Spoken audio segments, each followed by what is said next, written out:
Here's a great party favor to deal to your friends when they come over to watch the final season of Breaking Bad. Soothe their withdrawals with a tasty blue treat.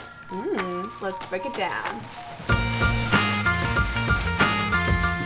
Before you start, line a baking sheet with foil and spray generously with cooking spray to coat the entire surface. On a medium-high heat, stir the water, corn syrup, and granulated sugar until boiling.